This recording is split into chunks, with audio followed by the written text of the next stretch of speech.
the meeting. And Natalie, I'm trusting you to keep track on the Facebook, and when I see it, I will. And it's setting it up now, and I'm going to be watching over here on the tube of you, or tube for you. No, I don't need Rick Beato. Facebook. It's not up yet, but that's all right. It is not up yet. Okay, 2 people. Circuline is now live. There we go. We got it. Here's Michael Govro. We're admitting Michael Govro, and here comes Dwayne. And we got Dwayne. And I see a live with Restream on YouTube. Natalie, you got us on Facebook? I can see us on YouTube. Nobody's there yet. Circuline is now live. Okay. There's Hello. Dwayne. Hi, Dwayne. Hey, Mike. Hey, how we doing? Hello, Circuline peeps. Thank you so much for joining us on this core virtual tour. This is live stream number 7, and we are doing our post prog stock situation. It's our post prog stock follow-up, and we've got some new people on them with us today. We have the newest member to perform with Circuline on a live stage, Mr. Michael Govro. He was just at Prog Stock with us on percussion and vocals. And he's got a gig, and so he's going to be with us for about 20 minutes, and then he's going to have to run. And then we have Dwayne Farrell, who is one of our best supporters. He has been a part of the Circuline street team for years, and he's been on the road with us, with me, with Robert Berry's 3.2 band. He works tirelessly behind the scenes, and we're so grateful. We just wanted to have him on with us today. Dave Bainbridge, from Circuline, is also on tour on the road with Life Signs, traveling after his Chicago gig last night. Same thing with Matt Dorsey, who played bass with us. He was on the road opening for Life Signs in Chicago. He's flying home, so he's not available. Shelby just had her wisdom teeth out on Friday, and she said her face is so swollen like a chipmunk she can't talk. So she will be, poor thing. And Rolf Remlinger. Is it Remlinger or Remlinger? Sure, I think. Remlinger, that's how I always usually say it. Who's like Dwayne's kind of twin brother from another mother, because there was always Rolf and Dwayne together. Rolf is on the road with Paul Bialatovich, or he would be here. So this is our fall episode, and we've got the people who are able to be here. So since we just coming off the Prog Stock weekend, and Mike has the shortest amount of time with us, Mike, let's talk about it. We had a week of rehearsals. We had the festival. Mike's performed in Natalie before, but you look like you're in a beautiful, sunny part of Virginia probably today. I'm at a beautiful brewery, and the nice part is it's about a mile from my house. Oh, great. So it's you can almost get here by accident. It's kind of cool. And I'm playing with a songwriting band that I play with from time to time, and we got a decent crowd. It's beautiful weather here, but I'm still kind of 10 feet off the ground from last week. So it's kind of, I did have 3 gigs this weekend, though. I played Friday night, Saturday night, and today with all 3 different bands. Oh my God. Well, Michael is multi-talented, which is why he is a part of our team now. I sure had a blast, though. That was so much fun meeting everybody. And I'm Facebook friends with a lot of these people. And so it's cool when you finally meet them. It's a lot of fun. Speaking of Facebook, we have Brent Adams and Megan Phillips joining us. Very excited to see you guys again. Yeah, on YouTube, Megan and Phillips are also on YouTube, and they say hi, everybody. Michael Sadello says, Michael Sadello wants to know who let Dwayne in. Michael Sadello is there. Oh, nice. Oh, wow. Thanks, cool. Michael. Yeah. I would personally like to say hello to Megan, because she seems to have said hello to Dave, Natalie, Michael, Andrew, and Dwayne. So, hi, Megan. I'm the drummer. If you haven't met me before, I sit in the back. Nice to meet you. We love Megan. Megan also, I know we're not addressing questions right now, but I do have And Judy Dunbar from my hometown is watching. Oh. Very close friend of our family. Isn't that sweet? Cool. Yeah, Megan. And my sister Barbie is on as well. Oh, cool. Nice. Okay. So let's again, normally we go around the room and talk about different things, but since Mike, anything else you want to say before we go to Dwayne right now? Just thank you again. I mean, I know I've thanked everybody a million times, but it was really a wonderful, wonderful week for me. Just the whole rehearsal thing and hanging out with everybody, getting to know everybody I didn't know already. And it was magical for me. It really was. Hi, Megan. Sorry, Mike. Hi, Megan. She said hello to me. Okay, now. And also, my sister Sally jumped on. I've got to give equal time to both my sisters. Anyway, speaking of Barbara and Sally, while Mike's here, why don't we tell everyone the story for the people who don't know how Natalie and Michael met? Michael, you talk, because I've told this story several times. So go ahead. Well, I had just moved to New Hampshire from upstate New York. It was 1972, and I was accidentally put in 6th grade instead of 5th grade. But 5th and 6th grade still was the same chorus, like elementary school chorus. Someone was actually brave enough to try to do a chorus back then. And so Natalie was always the standout, and I could always hear her. I sat 2 rows back from her, and I could always hear her. So she's the one I took my pitch from way back then. And so we sang together in grade school and then in high school as well. So literally 52 years singing together. Yeah, 52 years. It's crazy, right? And then we reunited back in I think 2014 or 2015, and we started doing summer things. So that's been very special for me. That I've missed that when we don't get together in the summertime. We play 2 or 3 events and just have so much fun, and it's just so much fun to sing with Andrew and Natalie. That is part of an acoustic group that we have. Called Collier Brown, and sometimes it's the Collier Brown, just Collier Brown. Sometimes it's the Collier Brown Trio. Sometimes it's the Collier Brown Quartet. It depends on how many people we actually have on the gig, but otherwise it's Mike, myself, and Andrew, and our dear friend Robert Allward, and we do those gigs sometimes. So anyway, and actually, what happened was as we were making this record, for the first 2 studio albums and our years of touring for 2013, 14, 15, 16, 17 that we were performing live.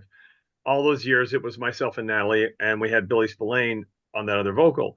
And then when we went to make this record and Billy left, we just said, we're going to make the best record we possibly can. And Natalie and I sang all the vocals and stacks of harmony parts. And then we said, well, we're going to reproduce this live. How are we going to do it? Now I have a TC Helicon harmonizer on the floor, but that's still not going to be enough. And we had all this experience singing Crosby, Stills and Nash and America and all those 3-part harmonies with Mike and with Bobby. So we said, well, why don't we just ask Mike to come in and sing? And plus, since Mike is a drummer, I think we need to, Mike, so you talk about that credit that you have, that you're big, when you started touring the country with the guy from, who was the guy from 8 is Enough from television? That's a little embarrassing and not very prog, Andrew. Well, no, it's not about prog. It's just about that. The point was that you were a drummer, and so you could play percussion and you could work with Darren, and it'd be an added, benefit to have playing percussion on the gig. So we never left 4/4 once. Maybe we did 3/4 one time. I know, but who was it? Willie Ames. Willie Ames. Yeah. Willie Ames. I was fortunate enough. My very first job ever, professional job, was, believe it or not, I moved out there from New Hampshire, didn't know anybody, and I just met the right people in the first couple of months, and they got me an audition, and I got the gig. And we promoted 2 of his movies, actually, Paradise, which was a total flop. They were both flops. They were both flops, but they were fun to promote. And the other one was Zapped with Scott Baio. So I got to tour with Scott Baio, and Scatman Crothers was in that movie, and met all those people. Heather Thomas was in the movie. So it was a very interesting time. And then after that it ended. That was it. It was 2 years. And then we started another band with those guys, same guys in that band. But yeah, it was fun. I saw the country. met a lot of people. Billy Idol opened for us, believe it or not, at the opening of Epcot. Oh, So wow. had some neat little experiences with that, yes, but not the least bit Prague. It's the opposite of Prague, I think. And Darren, how was that for you to because Darren has not always been I don't want to say you're not a fan of percussion, but it's not really, you don't think about percussion. So, but when we said, hey, we're going to have for vocals, but Mike can play percussion too, like what was going through your head knowing that you wanted to do this? No, Drum well, circle. the first thing is Pink Floyd. So I've been watching a lot of YouTube, and Pink Floyd, if they can add a percussionist, Circuline can certainly do the same thing. Nice. I actually modeled my my percussion rig after that guy's rig in that video. Yeah. So yeah, I mean, the thing is I think not to overplay. I was like, exactly. everything had to be dropped in specifically, and so because you don't want to muck up the works. So I was very no smart. mucking. Did I achieve Absolutely that, no Darren? mucking. You did very well. Thank you very Good. much for asking. Yes. And there was plenty of fine cowbell in that last tune. I was very happy about that. Yes. I'm not with kidding. cowbell. I'm not kidding. I liked the sound of the cowbell and Transmission Error. A lot of people made jokes about more cowbell when we got there, but Really? in that song, oh yeah. Oh, really? Yeah. Setting up when he was setting up his riff? Really, yeah, but it was really great. I thought it was really great. And during rehearsals, I don't know if this made Mike sad, but during rehearsals, we actually had to remove some cowbell from some songs. This is true. But that's what rehearsals for. Right. So that was fine. I have a shout out to Michael Woods and Shanna Carr, who is a fellow actor of mine. We did Gypsy together. This is the first time she's been here. Wonderful, wonderful actor, singer in her own right, lives in LA. Hi, Shanna Banana. Okay. And on YouTube, John Giordano says, John and Michael are checking in. Hi, Natalie. Oh. John C is saying, good afternoon. Hi, everybody. Michael Fidel said he was beginning a text to Dwayne to tell him to join the live stream. Poof, there, Dwayne's on the live stream. So Dwayne, thanks for giving him a heads up. And John says he misses David Crosby, and Zapped was a fun movie. That's adorable. So Dwayne, we want to hear from you. How did you get involved in being like a behind the scenes street team roadie, tech helper, extraordinaire, like everything? I think you're kind of overselling it here. But just having met you and Natalie, 5 years ago, and things just kind of rolled on from there through the communication, also through Robert. So I'm sure Robert had something to do with this. But it was a privilege to help out in whatever way I could. I mean, I'm kind of bumblefoot-ing it, in the background there, trying to find Darren's bags and equipment and stuff. Yeah, but you were there. What's that? Well, that's the thing. You were there, and you're right. The whole backstage area was all black cases, so it's kind of hard to pick through everything and find it. Definitely. But just so you know, my snare stand has been found and has been returned to me. I know a lot of sleepless nights were there for you. So, but we found it. Yeah, stuff was everywhere back there. So I don't know how you keep track of. Get some pink bags. I know that's what Rolf was saying as well. Just distinguish ourselves, right? Yeah. Michael's the only one who had the MG on his gear, so we knew which stuff was Michael's. Good job, Mike. Yes. Big honking trunks with his name on the side. That was really good. But Dwayne, I don't think we're overselling at all. Just even having you and Rolf there as that kind of support, it's just, it was amazing for us because it was that is such a throw and go situation. It's festivals are just crazy, but to not have to worry about, that you guys and you magically seem to show up exactly when we needed you. Like we didn't even text you, and I'd look over and there you were coming down the sidewalk. Things like that it was invaluable to us, especially because there's so much stress around this kind of gig, and it was really lovely. It was really lovely. You guys showed your stress. I didn't see it really. I saw an Andrew, but I didn't really see anybody else. Every picture of myself I see, I look pissed off. Well, it's funny. I'm going through all my pictures right now. I've got like 2,000 pictures of that weekend. Yeah. And got to get you to look into the audience there sometimes. He's talking to you. Yeah. Yeah, Andrew. Here's okay. So that was a good time to tell the story of what happened. We worked very hard for a week in rehearsals to be ready for this, and everyone was at home preparing before you get to rehearsal.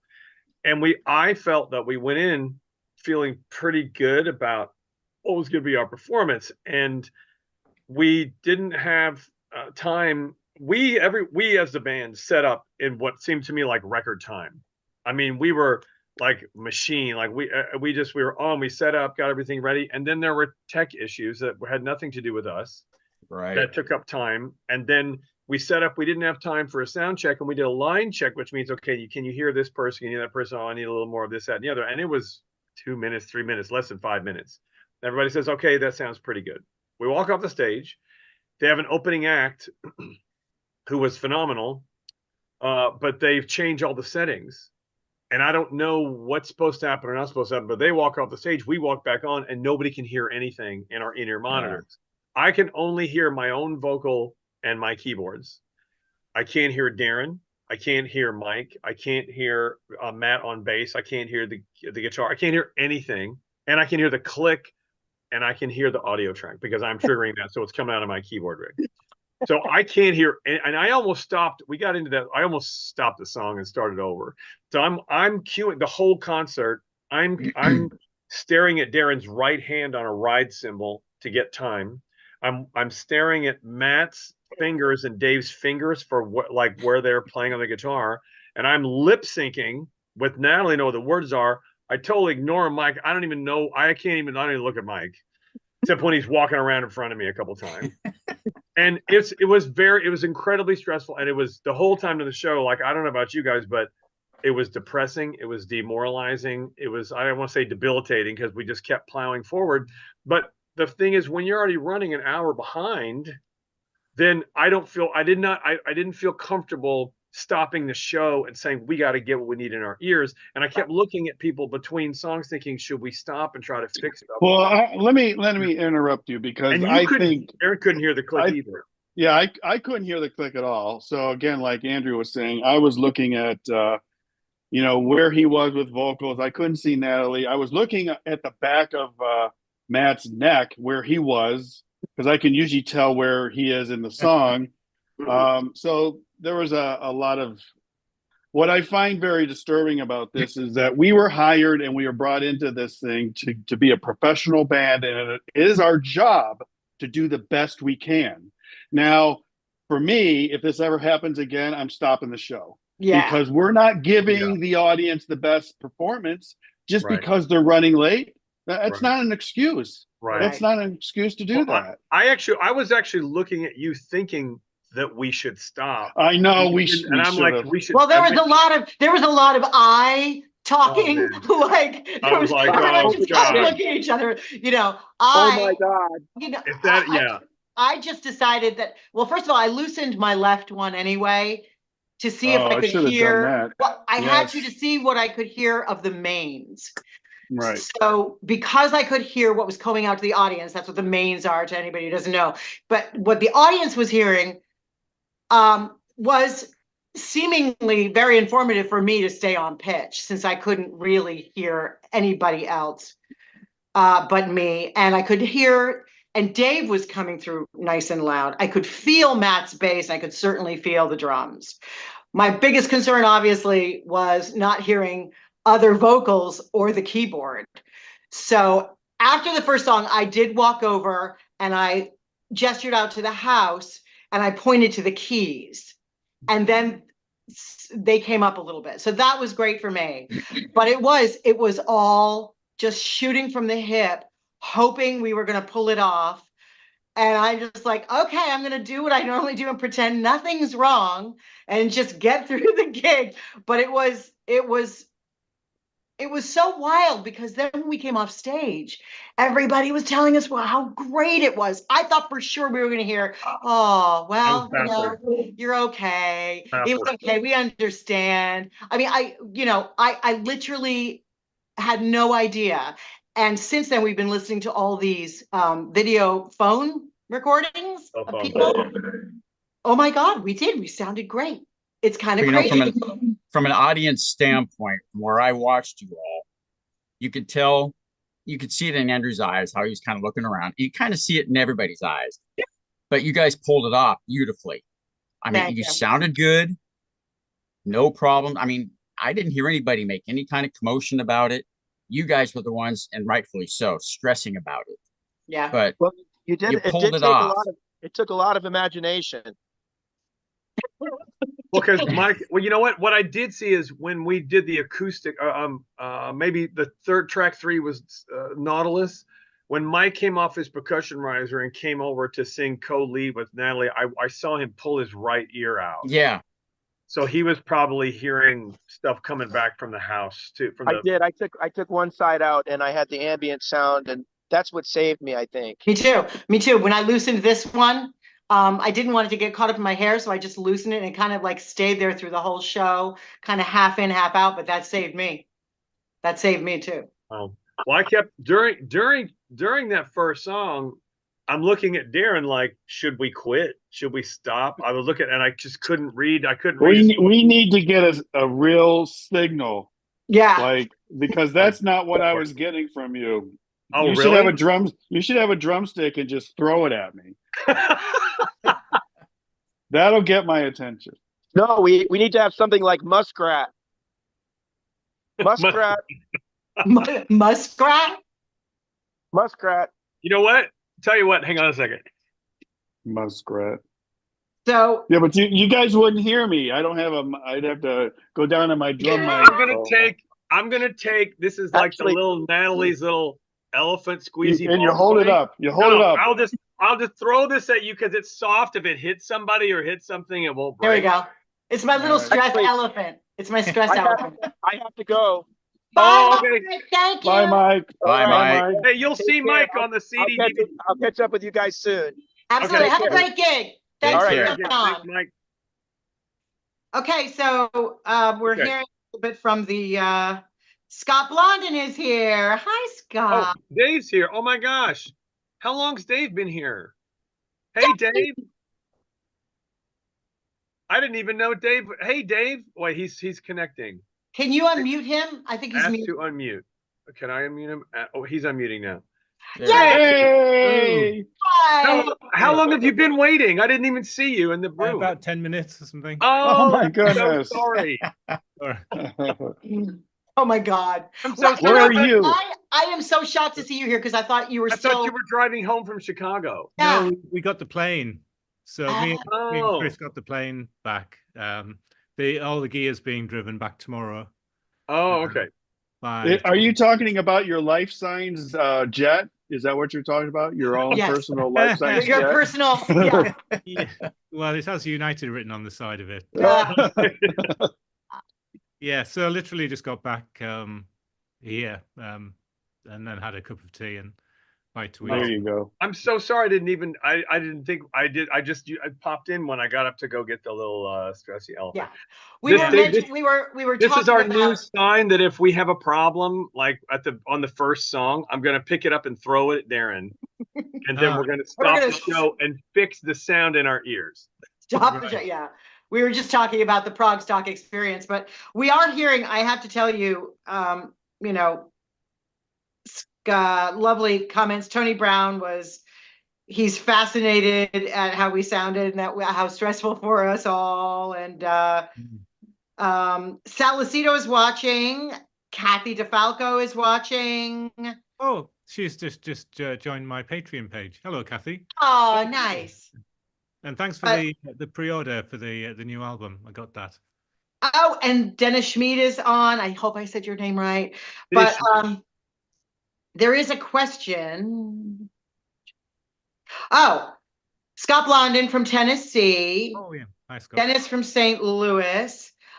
Here in Tennessee, question, what amazing thing did you find out about each other as a group or individuals from playing live together that you did not know before?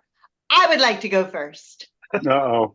You always know when you align yourselves with this caliber of musicianship. You always know you can trust them. After that show, I just wanted to hug the stuffing out of all of you because I just felt like at least I knew no one was going to have a meltdown. No one was going to have a fit. Everybody was just going to try and get the job done and just plunge ahead. Even though on our faces there was serious fear, but there were many times I looked over at Dave Bainbridge and he would just be smiling because that's when you're on stage with Dave Bainbridge, he is the happiest dude. You just smile. I looked at Collier, who looked scared, but so was I, but at least I could hear him, so I was good.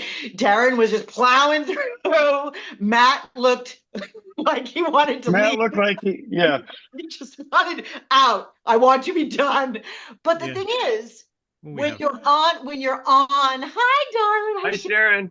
When you're on stage with these people, at least I knew. I mean, my theater stuff kicked in and I knew how to present, but I did not feel like it was all on me. I felt very supportive. We were all in this little sinking lifeboat together. You know what I mean? So I don't know if that answers Scott's question, but boy, not like it was a new revelation. I knew these people were at the top of their games, all of them. I trust and love all of you.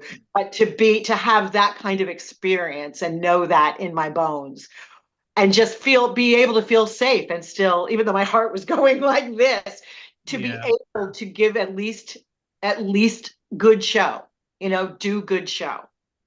And that was remarkable for me. It was wonderful. I just wanted to come off and cry and hug all of you like so hard because I knew it was probably one of the least favorite gigs of our time. Yeah. I mean, it was a shame because it sounded so great in the rehearsals. Yes. And then we got to the stage and there were problems with the sound. Well, like I said, that'll never happen again because I will just stop in the middle of a song because we can't. That's not because this makes it not a nice experience for us. Like we worked so hard before rehearsals and we were so hard at rehearsals, and then to get to the show. And I think for me, I just keep feeling the pressure of and Darren was right, but I'm like oh, they're already late, we're already behind. They've already asked us to drop a 10-minute song, which is one of our showcase songs, and we've already had to drop that. And I didn't want to, and they already had enough technical problems with all of the radio frequency interference and the in-ear monitors and whatnot. And but it doesn't matter. We should have stopped and fixed the problem. So anyway. At least it sounded good out in the audience. I don't understand how. Well, he is an audience. And it was her reaction. It was Sharon. I thank you because you had no idea what we were talking about, and I knew you would be sympathetic if you had heard what we heard. You would be, because you've been with us all week, and so I thought, wow, it must have really. She wouldn't be shining us on like this. It must have really sounded different. And then all this week, as I've said, a lot of the phone video has come back and it sounded great out in the house. And Michael Sadello, who's on this stream right now, had texted me or Facebook messaged me and said that the live stream comments were wonderful. And that's what he said in the YouTube. Michael, he's commenting on YouTube. He says it's amazing how well you guys pulled it off given those issues, and all the comments in the live stream were so very positive. And he writes, I did notice the expressions of panic and WTF on Andrew's face.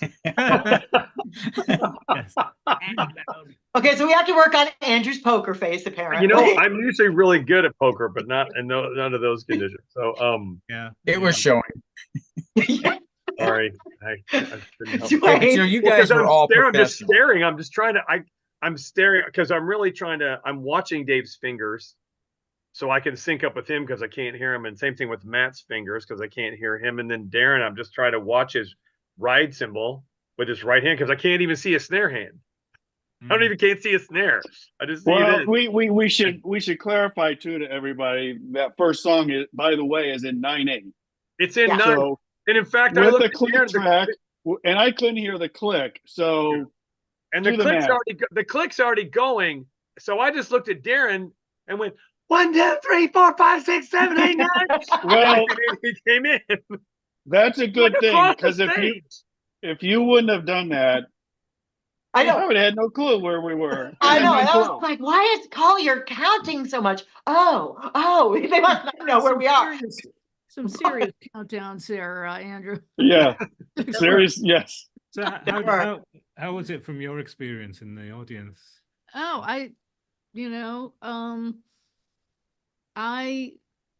knowing you all and getting your vibe, I knew something was going on, and I think I actually talked to you before or something. Somebody let me know.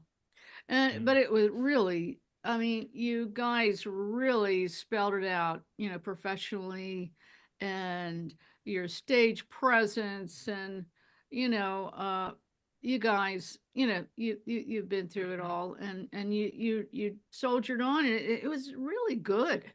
That's liked what I mean. Tony Everybody Brown else said the loved same it, thing. and I still have material to send you. I wanted to get with Andrew at the end and give him a little stick, I should give you a BS. drive. Oh, good. Yeah. Yeah, use a speed stick and let you know, and just to let you know that it was good. I mean, I got some really good, close-ups and things, and it looked really great to me and to everybody else. Nobody was like going, oh, nothing like that at all. Thank you. Tony Brown is on the thread, and he said, you pulled it off in my book. It sounded really good to us. How stressful for you all. Wow. Yes. Yes, it was.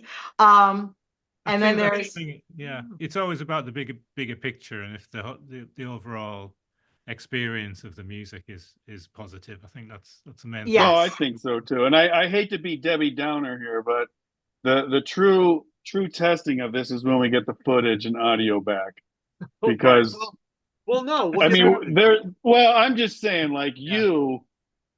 Oh, I don't know even what to say because it wasn't the song I wrote. So at least the first part of it wasn't. Here's what was really interesting is talking to Ara, who was also a behind the scenes person with Dwayne and Rolf. He said that he knew it was a weird song. And he said, he said, we just thought it was one of those weird extended. And that's what we're going to go with. That is what we're going with. They didn't even know it was we were playing it all wrong. That's our story. We're sticking to it. Yeah. Exactly. Yeah. So, it's the audience experience of the concert that's really the bottom line. Yeah. So you know what? The good news is that we'll get the track, we'll get the 8-camera video, and we'll get the multi-track audio, and then it'll be a unique experience and a unique product. Is there any way, like with AI, you can change all our expressions from like? Yes, we will do that. Yes. You know what? Darren's going to have a lot of shots of my hands and not my face. Right. Yes. Right. Yeah. I know I smiled. There's one. I know that there was a time when Dave was playing a guitar solo, and I looked at him and smiled because I knew it could have been either third. It was one of the simpler, more straight ahead pop rock songs in 4. It was either Third Rail or could have. I don't remember, but I started to hear a little bit of it coming back from the house. And I just looked at Dave and I thought, I know Dave is playing something beautiful, so I'm going to try to smile so that I will look like I'm enjoying what Dave is playing. Yeah. So I purposely smiled, even though I don't know what you were playing. We can just use that clip over and over. Yes. Put it in every so often. Just cut to Andrew's smiley face. Just keep showing that one. Excellent. Jeffrey Davis says, first of all, he says, hey, gang, love the new album. So glad to see you're all well. Greetings to Dave across the pond. Love your guitar prowess. Oh. Jeffrey L. Davis. I want to make sure I got that to you. I'm still this side of the pond at the moment, but yeah. Yes, you are on this side of the pond. Yes. And speaking of the pond, what we're also very excited about is since our last live stream, the album has come out, and everyone in England will be getting their packages this week. Some of them got held up. We had over 300 packages, and we sent them in 5 big boxes, and some of them got held up in customs. But our friends in England have got all 5 boxes, and everyone's packages is going out via Royal Mail this week. I don't know how fast the Royal Mail is, but hopefully sometime in the next 5 to 7 to 10 days, everybody in England will be getting all their packages. So that's really exciting. We haven't, aside from at Proxstock, we haven't publicly announced we sold over 1,100 copies of our album, which qualifies us for the Billboard chart. So we're very excited about it. So that's great. Excellent. That's nice. And Yeah. Dwayne, did we first meet on the Robert Berry tour in 2019? Is that when we first met? Did we know you before Yes, then? sir. No. Okay. No. But No, it was I met you guys when we got together. I think it was at LaFaro's place. Oh, Gary's. Okay. That's where I first came into it. Okay. Oh my, really? That's I feel like I've known you longer. That's so funny. Well, No, that's where I met you. Also, Yeah. It's 5 years. I mean, I know it's at the time goes by like that fast. So Dave, tell us about, so first of all, I want to say that Dave should win the award for most amount of music learned and performed in 2 days, because he did the 90-minute show with Circuline, and then on Sunday he performed with Sally, and then he performed again with Life Science. And the show with Sally was spectacular as usual, as we're expected, and then the show with Life Science was totally amazing. Was that a 2-hour show? Because it was a ton of music, and it seemed like it was long. Getting on for, I think. Yeah, I think we've made pretty much everything.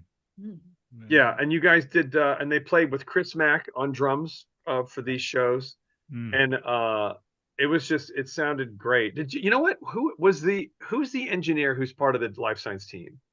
Sam Staton. He's a young guy from Sheffield in the north of England. But who's the guy who was with them 10 years ago? So that's Steve Rispin. Right, Steve. I kept looking back to look for Steve, and I didn't see him. Yeah, Steve's on tour with Steve Hackett at the moment. So okay. we had Sam brought in when we knew that there would be times when Steve Rispin wouldn't be available. So Steve kind of showed Sam the ropes and everything. But Sam runs his own company anyway, and is really good front of house mixer, and he's able to fix anything, which is great.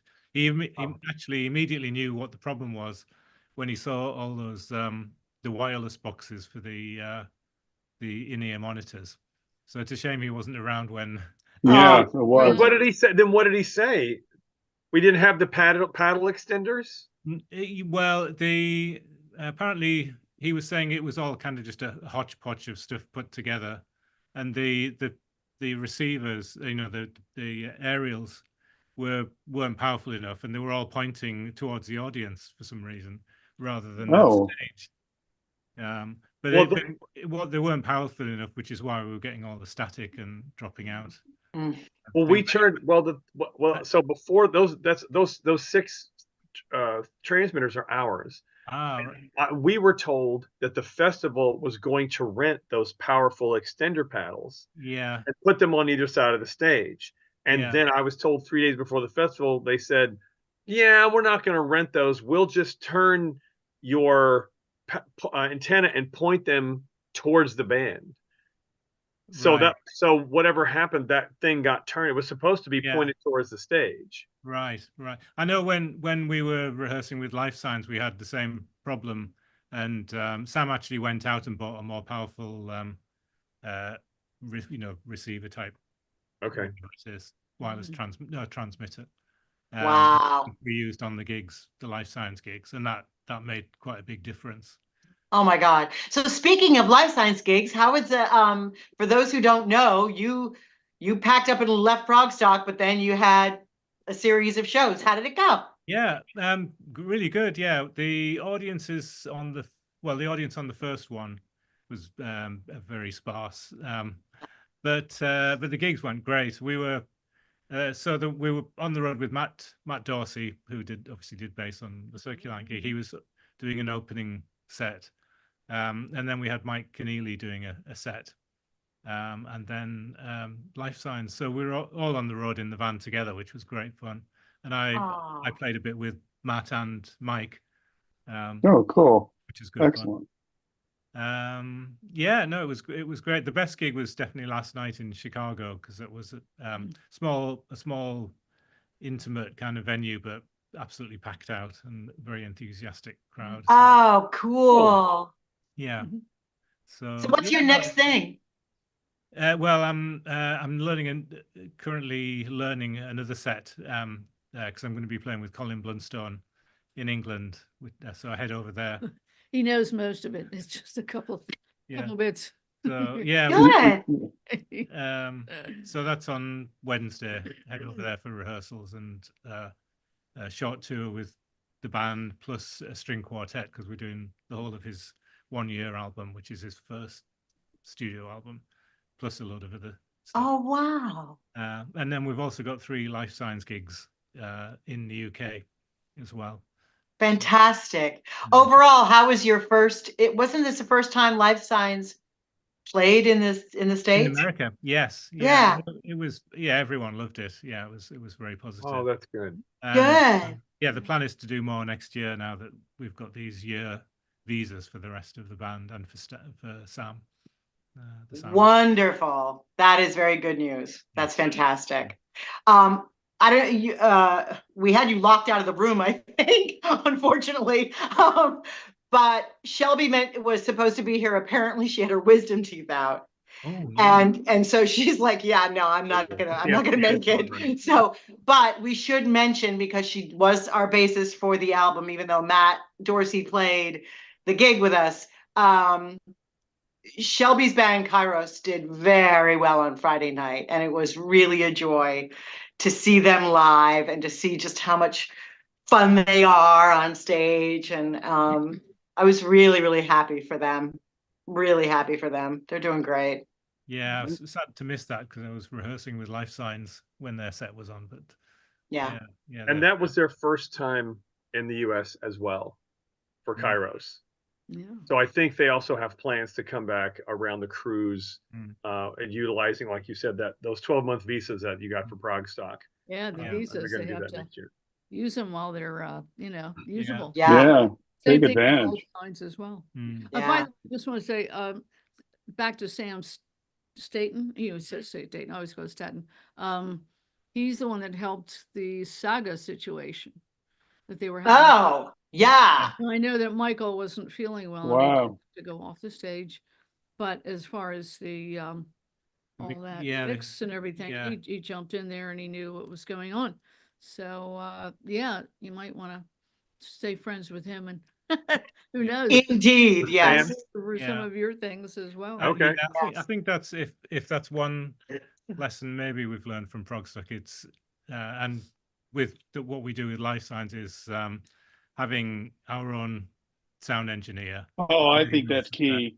Definitely key to it. Yeah. Because the Circuline music is complicated, and there's a lot of people on stage and a lot of input, and to do it justice, we really need to have someone who's able to kind of pull that all together, and for us not to have to worry about that as well. Exactly. That's right.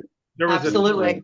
There was a time when we did have our own engineer on the mixing engineer, audio engineer on the road with us, and then that person wound up becoming a band member. So, and we didn't replace him. And what we're looking at now is, for Kairos, and also with Stickman and Tuner, Robert Fraz is their engineer, is they have those little personal 16-channel mixers at their station.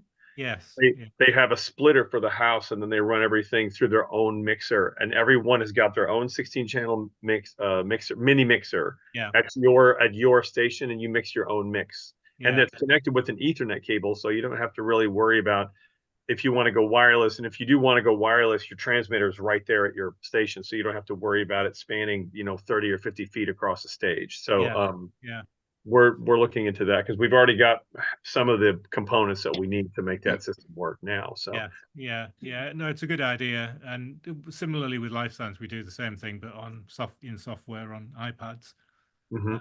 So we've got some control over what we hear. Yes. One of the Yes, things we learned a very valuable lesson this time. Yeah, yeah. I mean, it's just a case of moving on from this point, and right. yeah, we know the music's good, so it's just a Yeah, case of I mean, Yeah. that's- So you don't Thank think you. we should just dwell on this and just stew for Yeah. months about? You don't think we should do that? You really, I thought I was the only one enjoying this pity party. That's right. Exactly. No, but that's what I did try, and I am in the business of reframing, don't you know? And I was trying to reframe it in terms of adversity and resilience and pulling through. And Well, that I has, think a lot of that has to do with like a good portion of my family came to visit, and I think that really alleviated because I went to dinner with them after the show, and they were just saying, "Oh my God, you know how great we were," and I'm just thinking in the back of my head, you guys are crazy. What's wrong with you? But you know what? They you only knew. if you only know. But they loved it. They thought the show was really good, and of course, the pinnacle of the evening was the drum thing. of course. Yes. What can I say? I don't know. Right. That was- But no, I think that helped me kind of move forward with all this. So Yeah. and I think what Natalie was saying too, hearing some of the video and seeing that, it was pretty good. And we got to realize there was like 9 other songs that we actually did very well. Yes. Other than the first one and maybe everything Yeah. else kind of did well. So Yeah. Yes, the dose of perspective is very helpful. Very helpful. Yeah. And one of the things that we've been striving for, especially with this latest album, is that on Prog Archives, we've always, from the very beginning, we've been classified as crossover prog. So we've specifically tried to have some songs that were more of a traditional pop rock format, and then some that were the more, kind of progressive type things. And I think we may have succeeded because, Darren, none of your family and friends who came, none of them like progressive rock, right? And they used to joke and say, "Oh, you guys have Circuline mouse pads and T-shirts. Do you have Circuline earplugs?" So They used to say, And what yes, was their yes. feedback? No, they just said, "Wow, we're fans.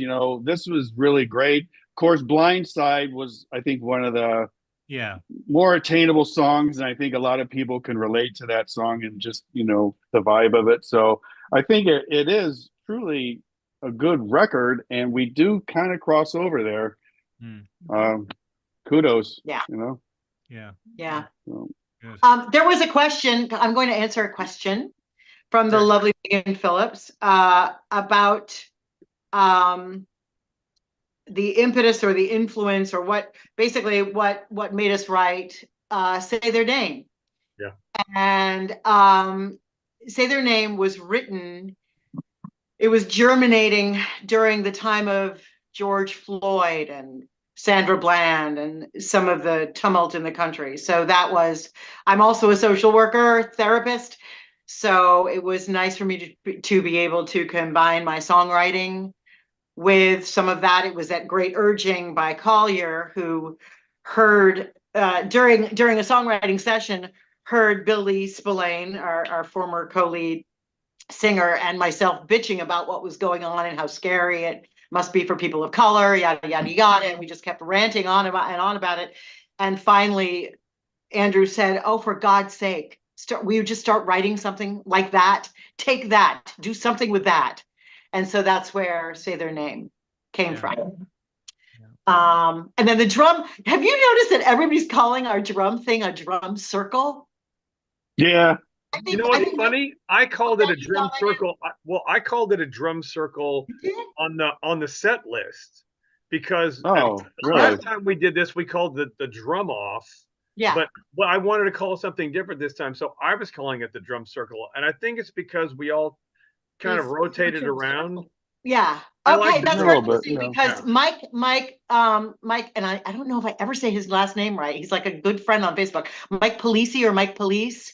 Mike Polisi? Police? I thought it was Police. Police.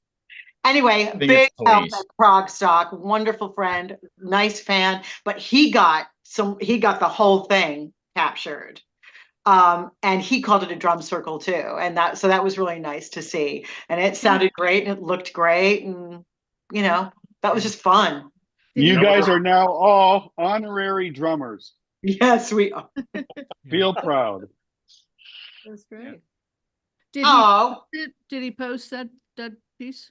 Yes. That clip is up. Yeah. Okay. Yeah, that's how I saw. I think it was on one of his postings. Here's another question from Michael Sedello. Serious question, comment. I woke up earlier this week with the chorus of Blindside in my head. It was an earworm, brainworm.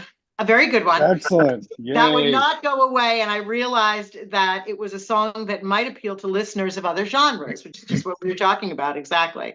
He went to the computer to watch the video, and then Dave's slide work hit me, and I started to wonder if it might even appeal to listeners of what country crossover. Okay. I've been all of it late. Hey, whatever. At the end of the day, I sent the link of the song to a friend who is an amateur keyboardist, DJ, and does sound and recording work. I asked him to listen a few times and give me his opinion. He stated that he loved the composition and performance, along with being totally blown away by the vocals. We stacked the hell out of those puppies. Collier did. I then told him why I had him listen and asked whether he thought it had potential as a single in genres other than prog. I don't know how a band or artist goes about promoting a tune as a single, but I'm wondering if it's anything you guys might consider. Yes. That would be yes. That was the point. You know, Dave, you did such beautiful guitar work, you know, on the album and live, and it's always a joy to work with you. In fact, I've got some really cool videos of you and Matt playing guitar, just, you know, casually here in the studio. And I think Sharon, I don't know if you captured some too, but I got a couple clips, and I've just been waiting. I've kind of been trying to get past the post prog stock avalanche. You know, that you've still been on tour, and then we've had the post avalanche this week. But we'll get back to more postings and reviews. And the answer is yes. The whole point of writing some of those songs was to cross over to other audiences. So my point when I started with Dave was your guitar solo is epic. It's the sound, all the guitar work, but then that solo is great. It winds up sounding like you know, like a Queen anthem, like Brian May.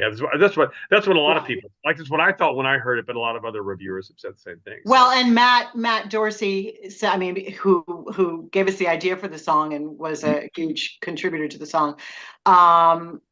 When he mentioned your solo, Dave, as just, I mean, I'm sure he's told you too, but he was so moved by it and just loved it so much. Yeah, I mean, your work all over the album. I can't single out one thing because your work is breathtaking on the album throughout. But that song, yes, Blindside was very special. Yes, yeah. I actually have a Dave question. One of the things that I appreciate about your playing is that it's versatile, it's cinematic, you have a really nice breadth and depth of, it seems like, many genres, and your tone. And I know you spent years, you know, crafting your tone with with different kinds of things that you do. And I actually appreciate that it's not metal. I know we have you as a kind of leans more metal song, which is kind of heavy, you know, heavier song. But it's just kind of is it a personal thing? Because I know that there are many bands that they lean into the metal thing, and you don't, and I actually like that. So not that it's not heavy, and it's not that it's not intense, but it doesn't have that always metal edge. You know, even when it's an intense rock lead, it's still, I wouldn't call it leaning into that metal thing. Can you speak to that at all? I just think that's interesting. Yes. Well, I suppose it's kind of the era that I grew up in, and the guitarists I was listening to when I was young, who were a lot of them were blues guitarists like Clapton and Jimmy Page and Jeff Beck, the obvious ones, but lots of other less obvious ones. But I was always attracted more to guitarists who kind of portrayed emotion in their playing, rather than speed or technical ability. Hmm. Well, same thing really, but so that's and yeah, and then when I got into progressive rock in my teens, it was guitarists like Andy Latimer from Camel and Jan Ackerman Focus. Hmm. Yeah, Steve Hackett and Steve Howe.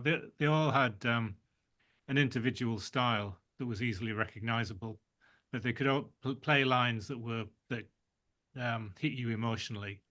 And for me, that's always been a goal to try and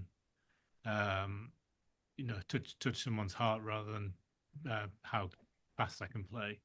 Yes. Well, I think that's what it is. It's very lyrical. Like I can hear, it's almost like when you're playing, all the lines you come up with are something that you could be singing. Yes. And I saw a YouTube video and someone said these guys, and they went through like the top 10, metal shredders on YouTube, and they did a cut, and it like went from one to the other, and they said they all sound exactly the same, like the tone's the same, the style's the same, like you can't tell the difference between one from another, and they're all very talented players. Yes. But it's just I just wanted to ask you about that because I don't think Yeah. we ever. Yeah. So when I was recording the Circuline tracks, that was my aim, to approach it from that point of view, rather than trying to do a metal thing, which I work with a guitarist called Dave Bronze, who's really fantastic at playing that kind of metal rhythm stuff and that. But at the same time, he plays really emotive leads as well. So yeah, I just didn't want it to become a metal fest really, because there's lots of emotion in the songs and in the lyrics. So you're trying to capture what the song is trying to say when you're Thank you. Oh, Thank you very That was much, great. because it Great. was really good. Oh my God, it's amazing. It's amazing, the tracks you sent back. We would listen to them and we were like, oh my God. I mean, it was breathtaking stuff. Do you know, did you ever used to listen to a guy named Larry Carlton? Oh yes. I don't know why. Yeah. You'll play little things that will immediately make me think of the way it was this tone that I thought was just so gorgeous all the time. Yeah. No, I loved his playing. Yes. Yeah, I listened to him a lot, probably back in the late 70s. Yes. That's I'm glad I called that right. I mean, slightly different genre in a way, but yeah, fantastic. Yes.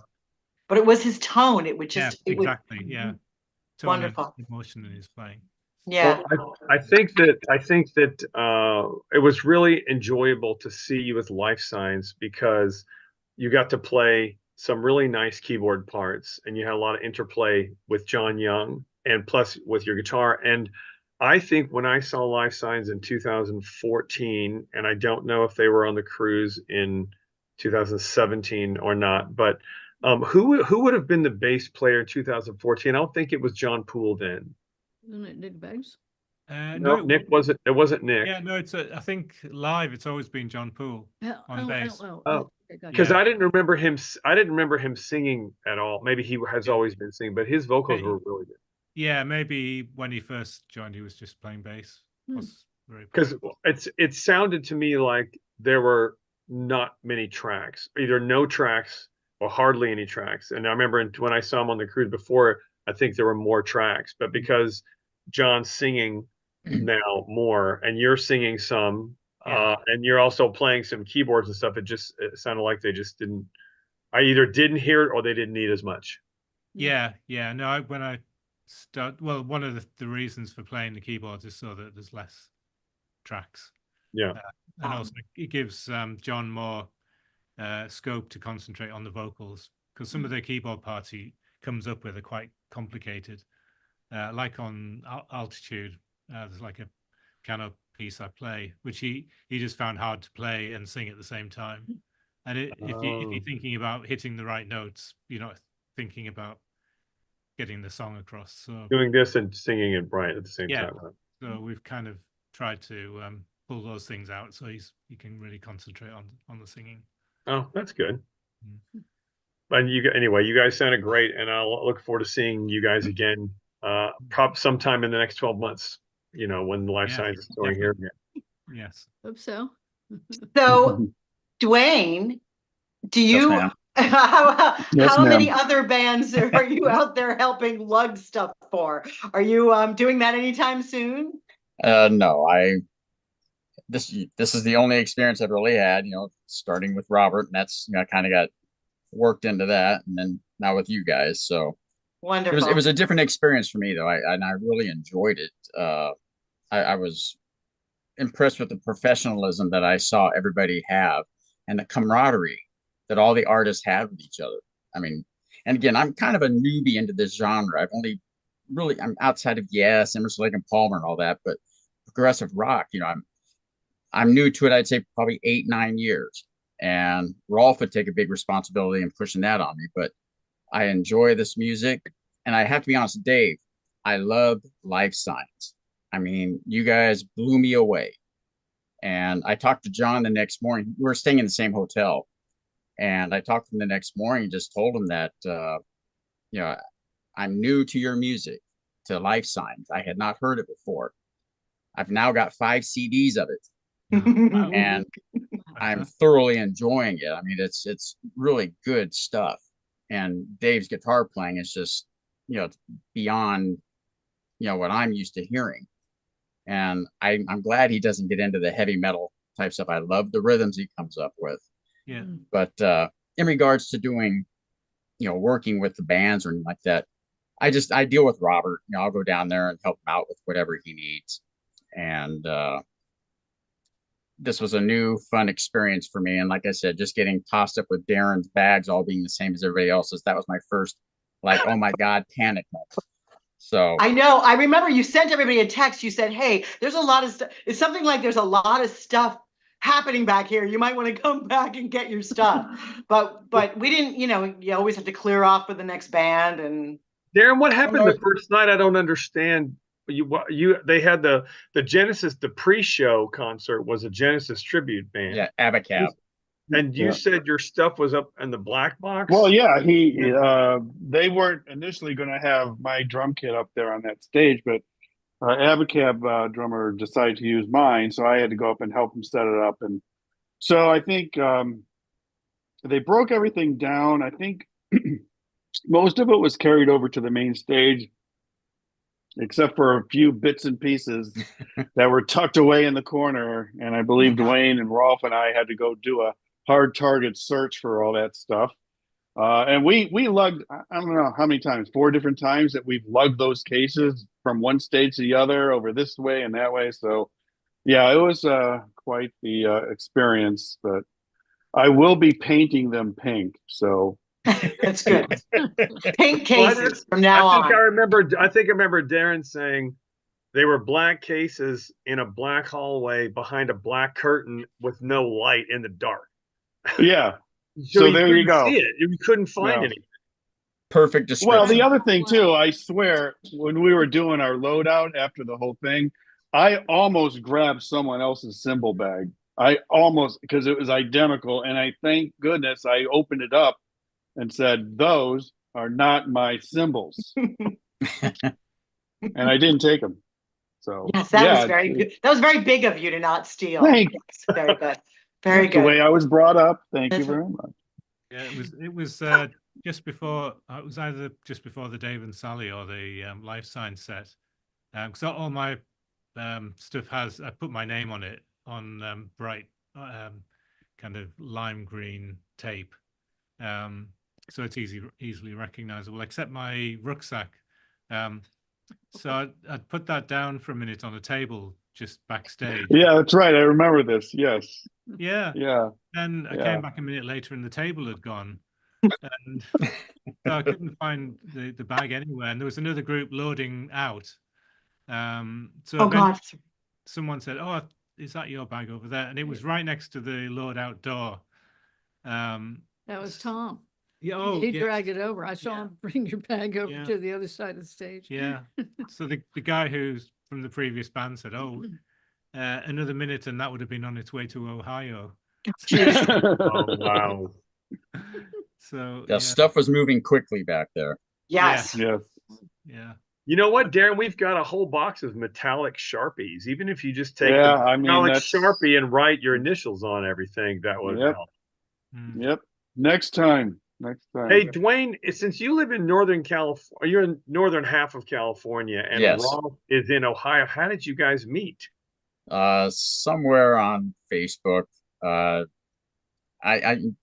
We were talking about that, and I don't recall if it was just if Robert was involved or just because I was friends with Robert and then he was friends with Robert and just started conversing and just kind of took off from there. And we knew each other for like 3 years before the Prague Stock of 19, and it's just kind of strange to have we've never met personally, but we just talked on the phone and also texting and stuff. And so I decided, well, I'm going to come out to the Prague Stock back east.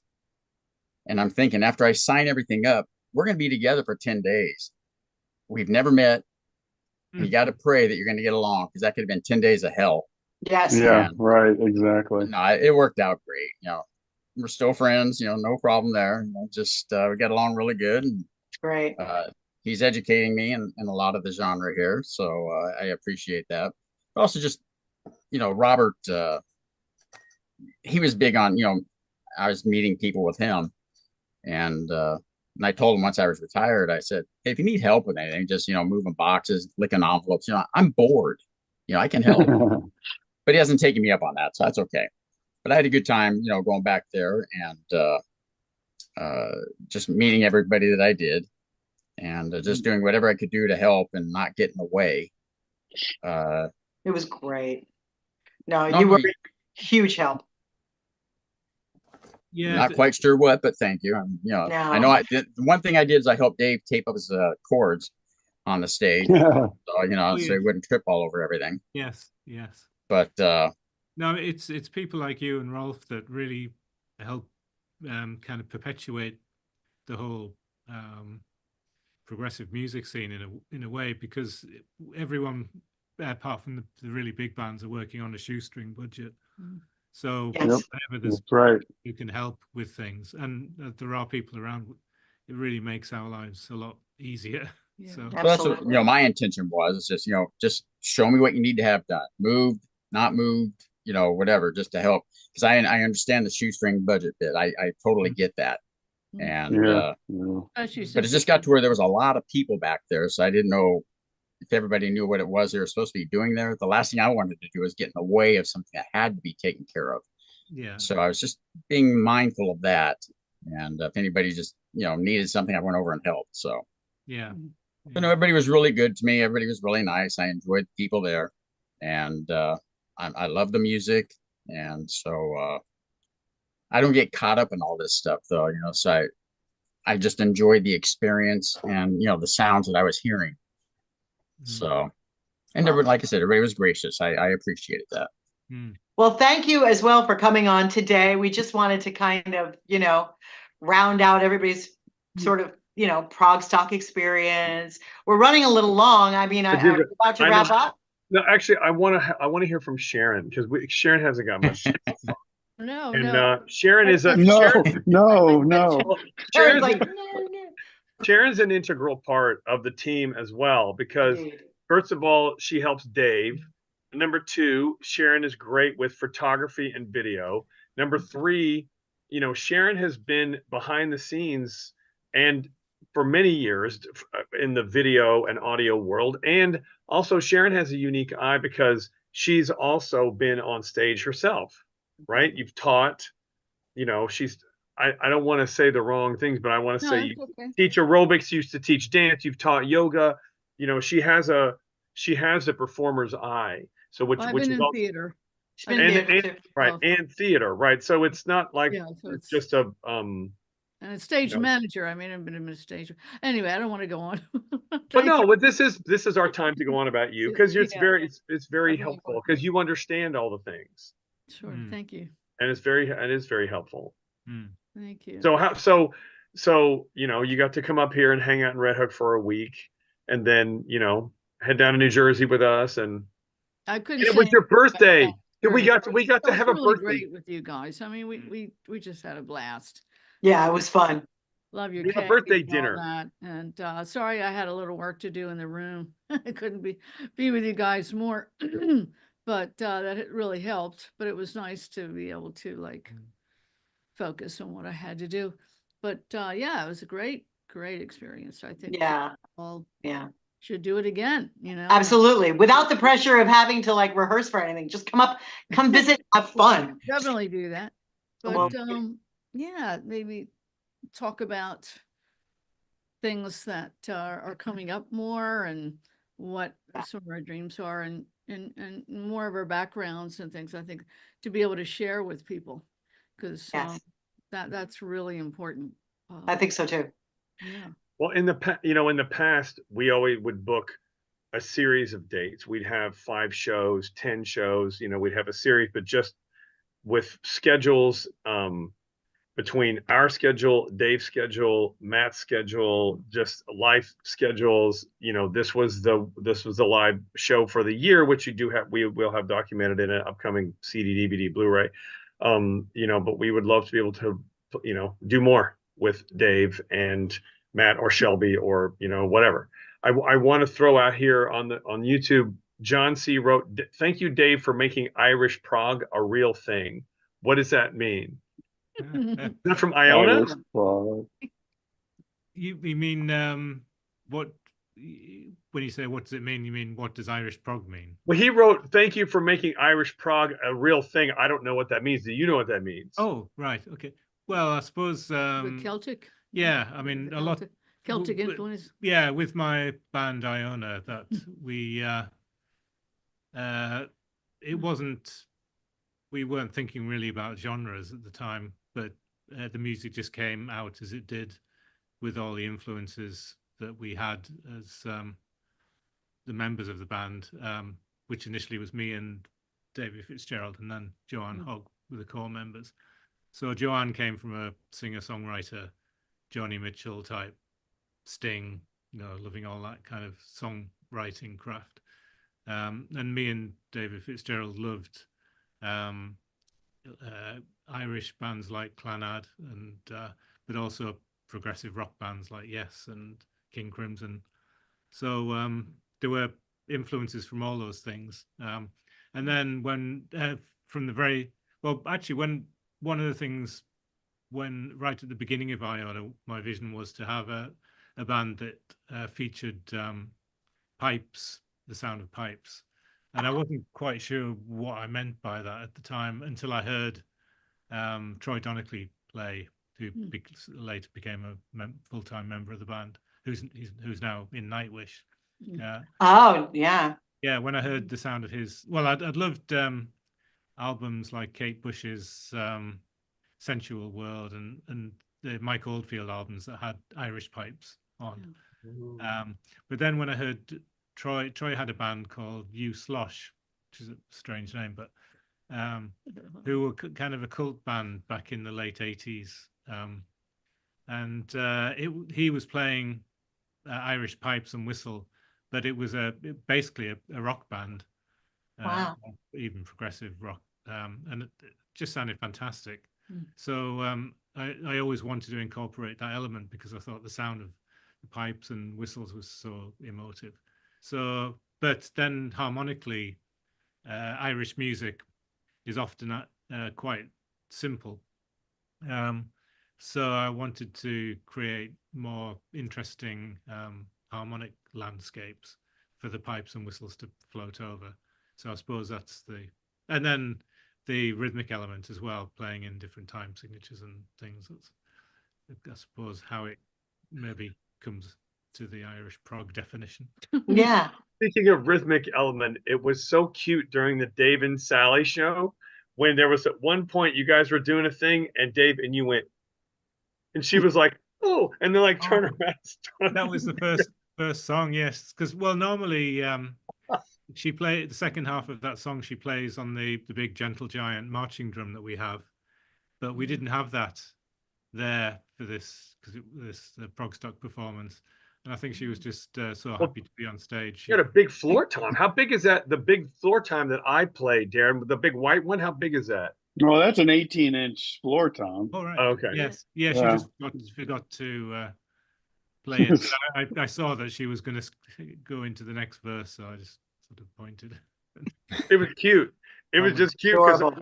because they kind of paused and Dave was like, and then she was like, "Ooh." Yes. Right. Oh my God. So Scott Blondin commented, he said, I originally thought of Iona as a Celtic yes with Christian perspective. Loved it. Yeah. Yeah. That's a fair enough. A Celtic yes. I think that's neat. Nice. Yes. And Iona has a box set of about 17 CDs, right? And then if anybody wants to buy some back catalog, is that on your website or is there another website if they want to check that out? So there aren't any copies left of the box set that was Okay. sold out, but all of the individual albums with companion discs that we reissued in the pandemic are all available. So from musicglue.com/Iona, or in the US from the Bandwagon USA. Also Bandwagon USA. Okay. Yeah, So Bandwagon USA in the United States or musicglue.com/Iona. Yeah. Okay. For the UK and everywhere else. They'll ship to the US, but it's cheaper and quicker if you get it from the Bandwagon. Okay. Ah, yes. Okay. Okay. I think we're trying to wrap it up. Yeah. So So bad. Rose Hogan Denise just got on, but joined on. Well, I think Dwayne's building a Close Encounters something off camera. He'll be back. Marco Anyway, Rico. Hi, Lori Marco. he's getting something. Oh, there you go. You have that. Wow. Oh, wow. Awesome. Yes. How lovely. It Fantastic. wasn't until after the artist who did all the graphic work for that. Can you see that? Yes. Yeah. Yeah. Yes. Yeah. Very nice. That's great. It's a great box set. Oh, Yeah, it wasn't Awesome. until after it was released that because the idea of the graphic on the front was it was the 30th anniversary box. So there's the word Iona and then a 3. it looks like And- a boner. Yeah, exactly. Yeah. That wasn't the intention. It does. They had the right intention. Yes, yes. Right, Nick Beggs made a remark about that on a post. It was really funny. He Yeah, said, I got bet he my did. boner." Yes, it was supposed to be Iona 30, but anyway. Oh, well. Oh well. It still Now came that you said that, I can see that in there now. Okay. Yes, I'm sorry. If you do it again, you could put a 3 and an O and then make the IONA go vertically. Yeah, something like that. That would The have 3 and been the O and then the Yeah. So, yeah. well, this has been our Prog Stock wrap up for the live stream. Mm. Also, we got a question about Say Their Name, which was great because that was the 7th. I mean, the album has been out, and that was kind of the 7th album track that we were promoting. And then the next cycle will be the Transmission Error. So that's now available on the album. You can still get that record at innovamusic.com or circulinemusic.com. We'll be promoting that for about 6 weeks with all the behind the scenes things that we have done for the other songs for the first part of the year. Dave and Sharon, thank you so much. Dwayne, thank you so much. Thanks. Thank you, Rolf and Ara. And we didn't mention Brian Turpak, our band photographer. Yep. Yeah. Also took thousands of pictures, which we'll be getting some of those back. We'll start sharing those. And Thank thank you Matt. everybody who jumped on the live feed today and commented and stuff. That was really fun. Yeah. That's great. Thank you, Matt Dorsey. Thank you, Shelby. Thanks, Darren and Natalie. Thank you, everyone. And Yeah, where was Mike today? Oh, he was got a on, but he gig. had a gig. You guys So he had was an only on for overlap. 20 minutes. yeah, he was on the first He was 20 really minutes. great, by the way. Yes. He Yes. is. Incredible stage. He's wonderful. Yeah. delivery. Yeah. It's great. It's great. Yeah. You're all good. You're all good. Hey, how should I send you? Or never mind. I'll write you a I can send you a flash. I'll drop ship you a flash drive from Amazon. No, we can send one. That's right. Okay. Everybody's saying bye and thanks for the conversation. Yada yada Bye, yada. Lots of everybody. wonderful stuff. Yeah, I have a says quick people say, question. Come to Minnesota. Dwayne, You have a what's up, question? Dwayne? Quick question. Yeah. Okay, I got a ton of photos here. And what's the best place to put them out online? Well, I was going to send. I know you, I'm going to get you yours. I mean, you can put them if you want. You can put it whatever you want on Facebook if you want. We usually you send them to us and we start dripping them all out. But if you want to Yeah. make them in chunks or something, however you want to. I mean, do you Yeah. want them on the Circuline page? I mean, is that Sure. Sure. okay? Yeah. Just let us. You know what? We can make you an administrator, and you can put them up that way if you want. But we can just Whatever put you them wanna on do, your. I just- Put them Yeah. on I your got thing some there I want to share from, I got all of you guys, each individual there. And Oh, as great.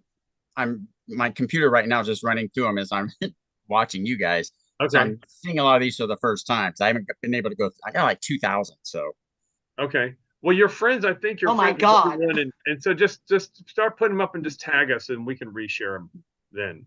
If you want Yes. to put them on your personal, Yeah. I think you usually do. okay. That would be I even great. got you, Thank Darren. you, Dwayne. Thank you, because everyone forgets about the drummer. Even though you were stuck way in the back, hiding I behind know. everything. Whatever. I got 10 million of Dave. So I Yeah, got a 10 lot million. of him. That's We'll good. just And have one to of have- me. We'll just have What's to have that? more drums on stage next time so people. Exactly. I'll go up front. Yeah. You guys stand in the back. I'll be the front person. I think that's a You know what? great I have idea. to say, we actually thought about that as we thought about putting Well, yeah. Darren's side stage and putting the guitarist up on a platform. Whether you'd be like the I think that would be so all-star. cool. I Have think the that'd be guitar great. all-star up on the platform, because if you're not singing, well, we can just put you up there. We always Big thought King that would be. Crimson experience, you know. Exactly. Yes, that's exactly it. All right. So. Yeah. All right. Bye, everybody. All right, bye, everybody. Thank Have you a so good day. much. Be safe. All right. Thank you See so next much, time. everybody. Thank you. Thank you. Thank you. Love you. Bye.